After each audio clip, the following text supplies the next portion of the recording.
Hey there guys, and welcome to Long Live the Queen! This is my second playthrough of this game, but I want this to be accessible to anyone who has never played the game before, since this is a fresh storyline that we're going to take it through. So it might as well be my first if this is your first time watching the game. I'm going to do the tutorial intro to show you how it works, and then we are going to set ourselves on a path to royalty, and hopefully to some specific outcomes that we're looking for. Because Long Live the Queen is a game with multiple endings. It's sort of a visual novel, stat-building RPG cross, and depending on the decisions that you make, it can affect the outcome of the game in many and varied ways. As you can see, there are many achievements to be gotten along the way, including how many times you've died, how many marriage alliances you've made or broken, or executions that have happened, or done naval victories, or become a minion, or Jesus Christ, there's so many things you can possibly make happen. So why don't we see what we can make happen in this playthrough? Unlike my first playthrough, I'm actually going to be following a script for this one, basically, because I do want to achieve a specific ending. This will be based on a log of a previous playthrough I did, just by myself. So I guess this is more of a let's read than a let's play, or I guess a walkthrough is a better term for it. This is a walkthrough for a storyline with the character Briony, and also a path to a certain level of acceptance for magic users in the world of the game. So let's get started, I suppose, with that. We start by meeting the first character, represented with Jocelyn, King Dowager, Duke of Caloris. We're almost home. Your room is just the way you left it. And I'm gonna do more of these info bubbles than I did in my first playthrough, so I can show you who everybody is. He's currently the king-ish of Nova. His wife was the rightful queen. He's more like the king consort, I suppose. And now that the queen is deceased, unfortunately, he is basically a regent for his daughter, Elodie, who is the lovely girl you saw on our title screen here, and also our main character, who's not very happy at the moment. Pink-haired anime girl. I know it's hard to leave your school and all your friends, but I've arranged for the best possible tutors in every subject. You'll have to work hard this year to prepare yourself before your 15th birthday, but I know you can do it. You'll learn quickly, and you'll make a wonderful queen. It's what your mother would have wanted. This is not what Mother would have wanted! She wouldn't have wanted to die and leave me. No, she wouldn't. But sometimes bad things happen. We have to pick up and carry on. All of Nova depends on us. On you. Oh, that's a lot of pressure to put on a 14-year-old girl's shoulders, and Mother just died. I will be here to guide you until your coronation, but the decisions you make are ultimately up to you. Come, your maids are waiting. Alright, so, again, this is Elodie, this is our player character, and it is our job to guide her to her coronation. So even though we've played this before, I'm going to do the tutorial. If you're not familiar with this game, you will be controlling Elodie, the almost Queen of Nova, as she tries to prepare for coronation. To do that, she needs to take classes every week in order to raise her skills. The skills she learns can provide different choices, the ongoing plot, I already kind of said that. It's the difference between life and death, goddammit. Make the right choices, or at least interesting ones. You also need to keep an eye on Elodie's mood. This is the other major element of the game, aside from building skills, is the mood thing. With her mother's tragic death, Elodie is not very happy right now. No siree, and I wouldn't expect her to be. The mood button will take you to the emotions screen for more details. Okay, so we have some slider bars. And it's not too difficult to read this chart, basically. You can see we have some afraid, depressed, yielding, and lonely on the bottom axis, and on the top axis we have angry, cheerful, willful, pressured as their opposites. The hearts show us where on the sliders our current emotion is, so as I said, we are very depressed. Our mother is dead. What do you expect? So that's where we are. We're also a little afraid, understandably. So yes, our strongest emotion is depressed. If we somehow manage to get more cheerful to cancel out the depression and move depressed up a few more spots, then her strongest emotion would become afraid, assuming afraid doesn't also move. If afraid and depressed are at the same level, then afraid would default to the strongest emotion. The game selects the furthest emotion to the left to be your strongest one if you have multiple that are at the same level. Just cuz. Alright, so, what's so important about moods, and why do you need to manage them? Well, it affects Elodie's ability to learn. Her mood gives a bonus to some skills and a penalty to others, so let's take a look at the skills screen now. Now, don't be too overwhelmed. I know, it's a lot of numbers, and it's a lot of little bars. Oh god, how do you even fill all those up? Well, don't worry, you don't have to fill them all, you just need to fill specific ones based on what you want to happen. So, let's break this down, shall we? Skills are broken into 4 main categories: social, physical, intellectual, and you can't see it, but mystical. Of course, you have 0 in all skills to start, and every week, Elodie can study 2 of any of these skills. Normally, she earns 2 points per skill every weekday, blah blah blah. Long story short, every week that you study a skill, the baseline amount that you get for that skill is 10 points. So, 10 points per week is normal. However, because Elodie's depressed, she currently has a penalty to conversation, which is up here in the social skill set. She doesn't feel like talking to people right now. Fancy that. So if she studies conversation, she will basically gain 0 points for the week, because the penalty is just that low. Oh boy. So let's not do that the first week, shall we? However, she does get a +1 bonus to the expression skill set, because I guess the logic is that if you're depressed, you're more in tune with your emotions, and you can more properly express what is within the depths of your soul. So if she studies one of her expression skills, she'll get 2 + 1 points per day, 3 points per day, 15 points for the week. That sounds good, right? So yeah, basically, if you study a skill you have a penalty for, you could be wasting your time and not learning anything. If you study a skill that you have bonuses for, you'll learn much faster than normal, so make sure to play to what your moods are currently boosting. You can see there's also a little box in the top right here that shows a little handy guide to what you've got your bonuses for and what you've got your penalties for, so you don't have to spend all your time hunting and looking for what you've got in the skill screen. All the bonuses and penalties change every week when Elodie's mood changes, and you can gain bonuses to skills and blah blah blah. Once you know all your stuff for the week, you are ready to choose your classes. This is the classes screen. Admittedly, it's not very well laid out. It's kind of intimidating, and a lot of people get confused by it the first time they see it.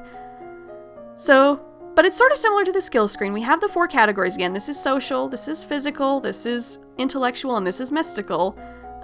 These are all the categories you can pick from for your classes. And once you select one of them, you'll see your actual class options over here on the far right. These are the actual classes you select.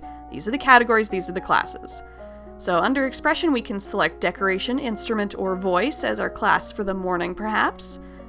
And then, once we've picked our classes and built up all our stats, we play through the story mode and see how that affects the story.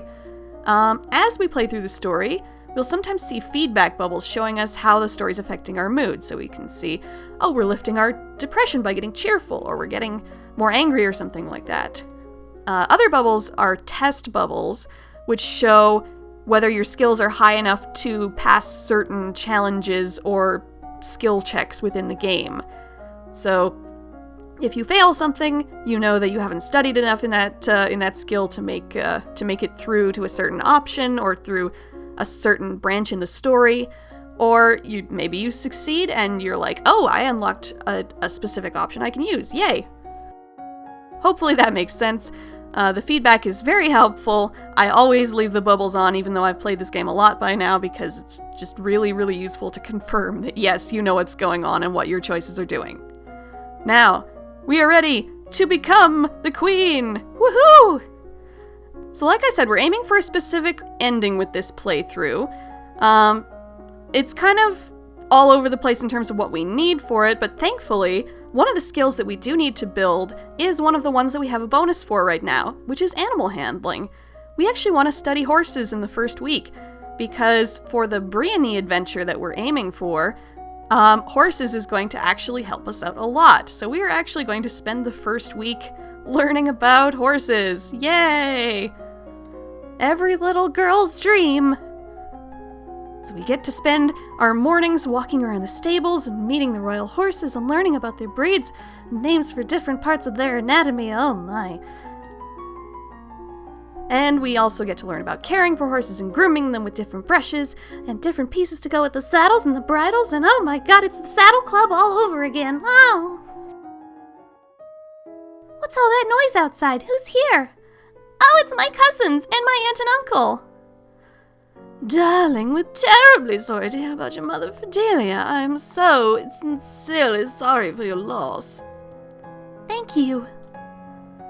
You look well, niece. Hi, Ludi. Sorry, this is sort of a carryover from my first Let's Play. Charlotte just has this voice. It's a thing now. Hi, Lottie. I haven't seen you in ages. Will you be staying long? Yup, Mom said we'd be here all month. All the dang month. Oh, maybe we'll have some time to talk later. Yay, that made me more cheerful. Aw. Okay, so here's how we massage our mood and make our mood change. We can attend court, or explore the castle, or visit a tomb, or attend services, talk to characters, which give us unknown effects. Sometimes it'll have no effect, sometimes it'll have a large effect. What do we want to do for the first week, though? Our mood currently is still depressed, still afraid. But that's not terrible, though, because we still want to be studying our animal handling. So it's not too bad if we stay depressed for a little longer. I think we're actually pretty happy with our mood right now, so we're just going to go with no effect. We'll wander through the castle dungeons, but see nothing of interest. So there we go. Feels kind of weird to not be desperately trying to get out of depression, because that's normally what you try to do in a Long Live the Queen playthrough. Depression rarely helps, but in this instance it actually does. So good. So we studied our horses, and now we're going to add on some falconry to that. We're trying to build up at least 25 in each of the animal handling skills, because there's a bit of a gate thing going on where you can't build your skill up past 50 unless all these related skills under its banner are also, like, being built up as well. Like, all 3 of the skills in a skill set have to be built up to at least 25 before you can build any one of them past 50. Hopefully that makes sense. Anyways, we learn about the fragility of hunting birds and the years of training necessary to develop mastery. Luckily, your royal falconer does most of the hard work for you. Woo! Taking advantage of the hired help! You learn about the hood and leather jesses and how and where they're worn and how to keep them maintained and oiled. Very good, very good. What's the commotion outside? Father, what's going on? I have come to pay my respects in honor of your mother. You have no respect or honor. It's because of you and your powers that my wife is dead. What? Le choc! Oh no, the drama! I am a Lumen, as was she, and like every Lumen, I am willing to give my life if necessary to protect our domain. Your line has been traitors for 200 years, and I won't have you corrupting my daughter. That is for the Crown Princess to decide. Elodie, your mother trusted me, and I have much to teach you. Okay, so we are aiming for Lumen acceptance in this playthrough. We want people to think well of Lumen, so you'd think we would let her stay. She is all about that Lumen. So why am I thinking of arresting her? Well, that's because I want to massage my mood a little bit. If I arrest her, then I get a +1 angry, which means I am slightly less afraid. So good. And this won't hurt us, don't worry, we can still go back for her. But for now, we're going to throw her in the castle dungeons and let her rot, because that's fun. Well, I suppose that won't be a problem anymore. Good job, honey. Okay. We're not going to go fetch her just yet, though. For now, we are going to continue massaging our mood, because we won't need to be depressed that much longer. So we are going for a walk in the gardens to help us forget the burdens on our shoulders. So we're still depressed, that's fine for now. But you can see we're a little less afraid, we're a little less depressed, we're slightly more lonely, but it's nothing to really worry about at the moment. So we should be good to continue building our animal handling with the last category within there and study some stuff about dogs. So visit the kennels, blah blah blah, learn about dog grooming, and the standard commands for working with trained hunting dogs and retrievers. I've unlocked a new outfit, yay! When you pass, I think 25 in all skills within a skill set, you also get a reward. You get a new outfit that helps boost your skills within that skill set. Alright, moving on. He loves me. He loves me not. Lottie, do you have a boyfriend? Oh, not really. I just like to play with the flowers, what you dig? Oh, me too. You gather your skirts and prepare to sit down when all of a sudden, a hissing noise alerts you to sudden danger. A snake! Oh no! Charlotte, don't move! Oops, we failed a reflex test. Oh no, and we just got back that afraid that we lost before. We grab a stick to push the snake away, but we lack the skills to do the job properly. Poking a snake only makes it angry. Oops. Too fast to see, it lunges forward and sinks its fangs into your leg. Ah! Ow! The snake slithers away, but it's too late now. A strange tingling sensation begins to spread through your flesh. Oh no, is this gonna be an early end? Of course not, I'm just playing with y'all. But anyway, let's see how this resolves itself. Oh no, that's a milk viper. They're poisonous, Elodie. Watch out. I don't feel so good. Your leg is going numb. You stumble and fall to the ground. Oh, hold on. I'm a savior. Your cousin kneels beside you and presses her hands over the bite mark. The area throbs painfully, then begins to feel warm. After a minute, you're dizzy, but your leg isn't buzzing anymore, and even the wound has disappeared. How did you do that? I don't know. I just can. I'm not supposed to tell anybody, though. People think it's freaky. You won't tell, will you? Of course not. I'm just lucky you were here. Girls, what's going on out here? I heard yelling. Oh, nothing at all. Nothing suspicious is going on out here. Oh, we saw a snake, though, but it got away. A snake? That is it. Charlotte, pack your things. We're going back to Merva. It's not safe here. Oh, dang. So that's the other benefit of not having kept Juliana around last week, by the way. If we had not arrested her and kept her around, she would have been in that scene and she would have messed with us finding out about Charlotte's super secret healing power. So, another thing to justify my decisions. Yay. We're still not going to get her just yet. We're still going to ignore her for the moment. But we are going to talk to somebody. We are going to talk to our father because information is good. Dad, what really happened to Mom? She was a Lumen, a magic user. It was meant to be in reserve to defend our domain, but she insisted on... You don't need to hear that. She used magic, it drained her strength. She thought it was harmless, but it wasn't. Eventually, her heart just... stopped. That's why I don't want you involved with it. So we didn't get a mood modifier there, but we did get some interesting information about lumens, and now we can try on our new outfit. This is one I don't see in a lot of other playthroughs, but this is our hunt coat. It boosts our skills in animal handling. It's so... Oh, the hat's a little too big for her, I think, but I like the coat at least. Oh my gosh, there we go. So you can see with the coat on, we get a +10 boost to everything we've already got in animal handling.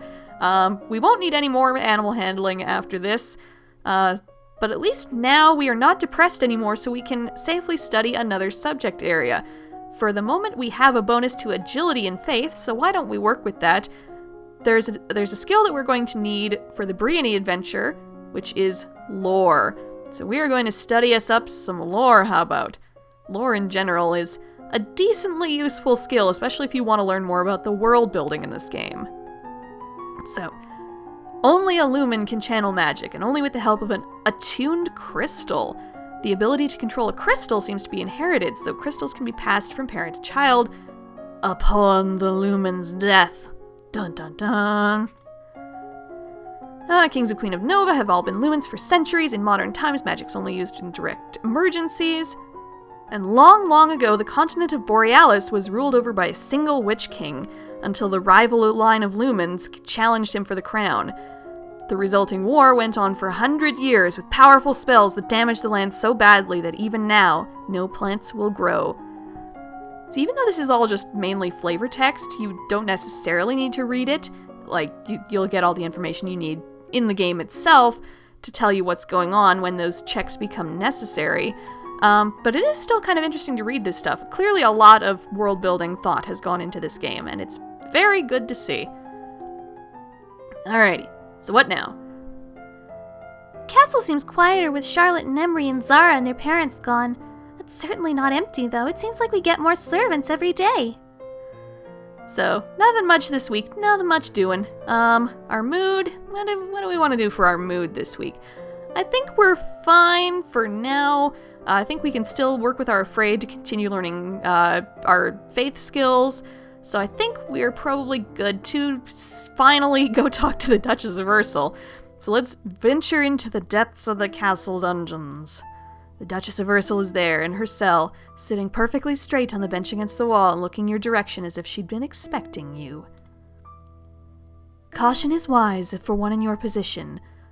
I rather wish you had come a few weeks earlier, as this cell is not very comfortable, but I understand hasty judgments can lead to trouble. Are you ready to listen now? So we're gonna hear her out.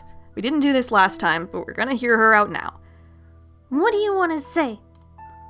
It's the responsibility of the King or Queen of Nova to handle magical energies to protect the domain. That is what a Lumen does, what your mother did, and what I do. My father said it was your fault she died! What he said was that she died by magic. Being a Lumen is never safe. We pay a high price for our powers. But without a Lumen Queen, this entire domain is at risk. Oh, see, we had our lore. I told you that was useful. We know that she's right. The priestesses have taught me that the rulers of Nova are always Lumens. Release me, and I will teach you what you need to know to keep your responsibilities. So we are going to free her. We are going to take her on as our tutor in the Lumen ways. So that made us a bit pressured. We don't have a choice, really. So we'll have the guards release her. Come to me in my rooms as soon as you can begin your training. So we're not going to study just yet, but we do have Juliana free to teach us now. So we will very soon. For now, let's continue to work with our Afraid and boost up our meditation and divination. We're also trying to get past that 25 gate in this skill set, so this will help us do that. Practice assuming a sitting position that allows us to be relaxed and tranquil, and learning that the gods cannot be forced to divulge information, and that the most powerful omens are ones that arrive unexpectedly. Okay, so one of the maids approaches for our attention. My lady, couriers have arrived from the Duke of Sedna. We have a Duke of Sedna? So, we failed some foreign affairs and foreign intelligence checks. I'm sorry to people who wanted to see more intrigue in this playthrough, but I'm sorry, there's not going to be a lot of intrigue in this playthrough again. Maybe next time. So anyways. We have a Duke of Sedna? No, my lady, the Duchy of Sedna is in Talassi. They've brought you a letter and a gift. Condolences on the death of, deeply regret, best wishes, blah blah blah. Oh, what a beautiful necklace! Something sparkly will be sure to make me feel better. Oh, 'cause I'm a shallow bitch. Alright, so this will put us on the path to meeting someone that we met in our last playthrough. I'm kind of sad that we can't, go on a different romantic path for this one, but, it'll work for us, so we'll do it. Okay, so what do we want to do this week? I think we want to talk to Juliana again. Yeah, I believe so. Yeah, visit Juliana, Duchess of Ursel. What is it you wanted to teach me? First, I need to know if you have your mother's crystal. A Lumen crystal? No. So we had the proper lore again to know what she was talking about. Good, good. The royal crystal has been passed down from ruler to ruler for generations. It belongs to you now, except that the king may be keeping it from you. Do you have a crystal? Of course. Oh, sparkly and glowy, oh my. She holds out her hands and light flickers above her bosom, and with a shower of sparkles something takes shape. You reach out to touch it and it dissolves away into nothing. Oh, I wanted the sparkly. It belongs to me. No one can take it from me until I die. You need to find the crystal that belongs to you.